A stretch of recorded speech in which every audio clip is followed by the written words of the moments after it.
Crazy, the world is changing forever right now. The Bitcoin race is entering the next round. According to Russian media, there's now a proposal to build a strategic Bitcoin reserve for Russia. We are currently seeing the monetization process of Bitcoin in full swing, and the nation-state FOMO is kicking in. It may be that this is now the answer to the USA, because the USA also wants to build a strategic Bitcoin reserve. Now the Russians might want to front-run the US here. Also, we have a brand new announcement from the Men's Conference in the United Arab Emirates. And it says here that the United Arab Emirates have reportedly bought Bitcoin, according to the latest statements. You can't even imagine it.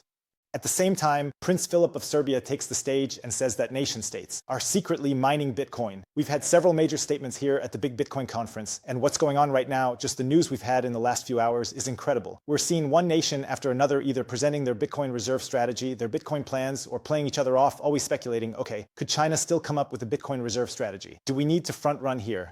We see one nation after another and one nation after another either presenting their Bitcoin reserve strategy, their Bitcoin plans, or the states playing each other off because they're always speculating, okay, could China make another Bitcoin reserve strategy?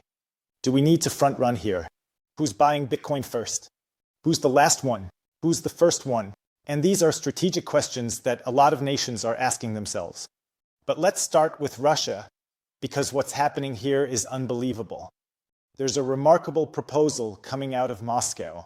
Deputy Duma member Anton Tykayev has urged the Russian finance minister to consider the creation of a strategic Bitcoin reserve. The goal is to use Bitcoins similarly to traditional currency reserves. If Russia gets serious about this, it would be a global milestone and would put even more pressure on the U.S. Donald Trump is now under massive pressure. Not only are there states in the US that want to implement a Bitcoin reserve strategy and might be looking to front-run him. In addition to that, now there's Russia. There are more countries that we'll get to shortly, and right now, announcements are coming in one after another. One country after another is opening up. Putin has also come forward publicly and said very clearly that Bitcoin cannot be banned. He's also, let's say, loosened the regulations a bit in Russia. Putin definitely understands Bitcoin, and now the USA has to see how they cope with their Bitcoin strategy. It could also be that Donald Trump, many believe, ultimately triggered the last massive price pump here. Donald Trump may not only have triggered the last massive price pump, but he might have also been the key domino that set off the domino effect to really kickstart nation-state adoption. Donald Trump is likely the catalyst that has led many nation-states to start thinking about a Bitcoin strategy, or maybe even to make public the Bitcoin strategies they already have. But to be honest, we have to say that this is just a proposal, or let's say a kind of leverage in Russia, where a member of parliament comes in and essentially makes the suggestion or applies pressure for the finance minister to introduce a Bitcoin strategic reserve or something like that. Donald Trump is probably the catalyst that has led many nation states to start thinking about a Bitcoin strategy, or maybe even to make public the Bitcoin strategies they already have. Of course, I have to honestly say that this is just a proposal, or let's say a kind of leverage in Russia, where a member of parliament comes in and essentially makes the suggestion or puts pressure on the finance minister to introduce a Bitcoin strategic reserve or something like that. This isn't a done deal yet, I should mention that. In 2021, Dennis Porter commented that Russia and the US are now in a race hand in hand to compete for a strategic Bitcoin reserve. Then there's also the interesting player, China. We haven't heard much from China lately, except that they announced massive financial packages yesterday. But we haven't heard anything official about a Bitcoin reserve strategy or anything like that yet. It'll be interesting to see what China has to say about this. But for now, we have Russia and the US, and the question is who's going to be the first to buy Bitcoin, or who's going to implement their Bitcoin reserve strategy on a large scale first. David Bailey even commented on the whole thing here with Russia and the USA, and commented here that after Putin's comments a few days ago, the order was given to open all energy sources to Russian miners and to ramp up Bitcoin mining activities as much as possible. I don't know if this is an official report, but it seems like he has insider information that Russia really wants to go all in. They don't just want to implement a Bitcoin reserve strategy. They want to massively ramp up Bitcoin mining activity to really be number one in the global Bitcoin race. They not only want to implement a Bitcoin reserve strategy, but they also want to massively ramp up Bitcoin mining activity to really be number one in the global Bitcoin race. To be number one or not to be number one. One and does not have to be number. You just can't fall too far behind, because let's say some big nation has already bought 1 million Bitcoin or something like that. If you're starting from zero, then you've got a big problem. If you've maybe built something up already, then you can latch onto that and maybe push yourself up with the Bitcoin or something like that. But if you're just starting from scratch, then you're really in a tough spot. If you end up with nothing and have to start from scratch, then you have a big problem. If you've maybe built something up, already, then you can latch onto that and maybe push yourself up with Bitcoin or something like that. But if you're starting from zero, then you've got a big problem. Dennis Porter also mentions that he currently knows of 6 nation-states that are focusing on building a strategic Bitcoin reserve. So we have the US, we have Russia. And now the question is, who else is in the mix? So that means there are definitely 4 candidates here, and we'll get to some potential additional candidates in a moment. As I mentioned, the Bitcoin MENA conference, one of the probably largest conferences in the world, is currently taking place in the United Arab Emirates. And actually, the former CEO of Binance, or rather, Binance founder CC on stage, and what does he say here? He says that the United Arab Emirates have already built up Bitcoin reserves, so if they have Bitcoin reserves, that means they also have a Bitcoin reserve strategy. But they probably haven't done it as proactively as the US or potentially Russia. They've likely kept it under wraps. So it's definitely amazing that this is now being announced, even if it's not from an official source. But at least coming from CC, we have to take it with a grain of skepticism. All the stuff going on with Russia and everything hasn't been officially confirmed by Putin or anything like that. Someone just threw out a proposal, but now we have Russia with a potential Bitcoin reserve strategy. And lo and behold, the United Arab Emirates have massively bought Bitcoin and already have a strategic Bitcoin reserve in place. There were always, let's say, rumors about whether the Saudis or the United Arab Emirates or some of the Eastern countries were investing heavily in Bitcoin, because of course they have loads of money. There were also rumors that the Qatari sovereign fund wants to pump something like 600 billion into Bitcoin and so on. And probably a lot is happening behind the scenes, but these are just the more official things we know. All the unofficial stuff is still unknown, for example. What I forgot to mention is Bhutan. They also have a Bitcoin strategy now. El Salvador obviously has its Bitcoin strategy, and that's worth mentioning too. Then Prince Philip of Serbia was actually on stage and he revealed something. That isn't really a secret, but it's something everyone can guess. But he's now publicly stating that the Bitcoin reserve game is happening and that Bitcoin mining is being secretly carried out in the background. And not just Bitcoin mining, but also Bitcoin reserve strategies are already being implemented behind the scenes. So there are a lot of states, and of course you never really know exactly who. Prince Philip, I don't know if he has insider information, but he's very well connected through Chain-Free.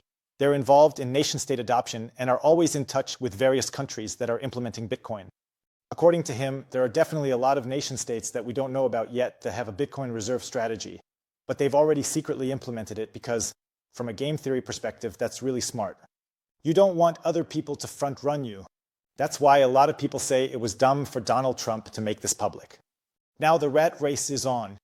But on the flip side, if Donald Trump hadn't made it public, then all these announcements probably wouldn't be coming out now, like how other states want a reserve strategy, how Russia wants a reserve strategy, and how it's now becoming known that the United Arab Emirates has a reserve strategy and so on. This probably would have never come to light or would have taken a lot longer if Donald Trump hadn't set the whole thing in motion. And then there was also a really interesting statement from Sefidin, the author of the Bitcoin Standard, who said something super important at the 2001 Men's Conference. More and more people are realizing that if it's fiat, it's not really your money. First off, you have to explain yourself every time you want to use it. But even more than that, they also keep an eye on your overall behavior. You can get debunked and your money can be confiscated for all sorts of reasons. And it can happen to any country at any time. You think you're rich, but if all your assets are in fiat or fiat-based assets, like your stocks, your companies, or your bank accounts, those can be taken away from you. All that stuff can be taken away, which basically means it's not really your money.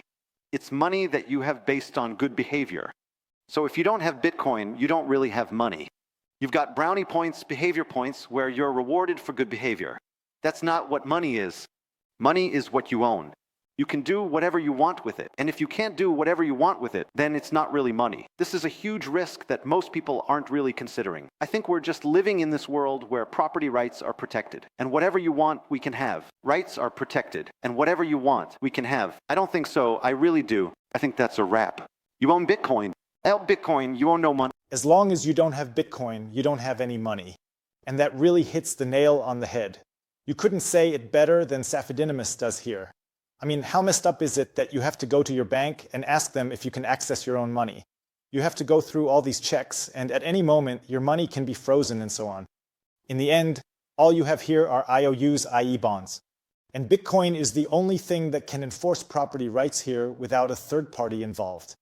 Maybe aside from physical gold or something like that. But that's the brutal thing about Bitcoin, that we actually have real money here, and everything else is just debt securities, IOUs, or some kind of claims. You have to beg your bank, saying, please, please, can I have access to my own money? But what kind of twisted world is it where I have to go to another person and beg? And here, like Stephanie Namuz says, I basically need behavior points. So as soon as I start behaving poorly in the eyes of the bank or the state or something like that, suddenly I don't have enough behavior points because I'm wearing the wrong t-shirt or something, and just like that, I lose access to my money. That just can't be right. And that's why it's important. Bitcoin is money, and everything else is just something, but definitely not money.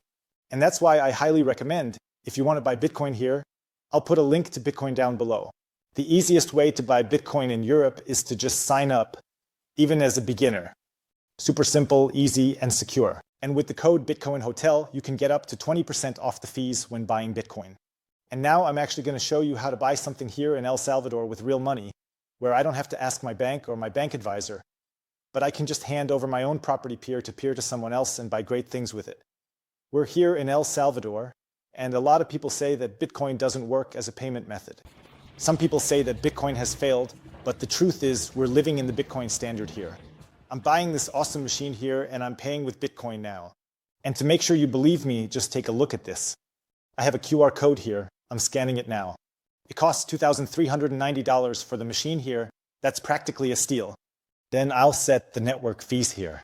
Let's see. Yeah, come on. How much does this cost right now? Yeah, the network fees are $1.80. Now I'm hitting send. Boom. And now I've paid for it. And I can take the machine with me. That's how easy Bitcoin is here. I don't have to convert anything into dollars. I can just stay in Bitcoin. And you can really pay for almost everything with Bitcoin here. And a lot of people just think that El Salvador is somehow just a joke. But as you can see, you can easily use Bitcoin even for a motorcycle. It is, but as you can see, you can easily use Bitcoin even for a motorcycle. Cool. 1,000.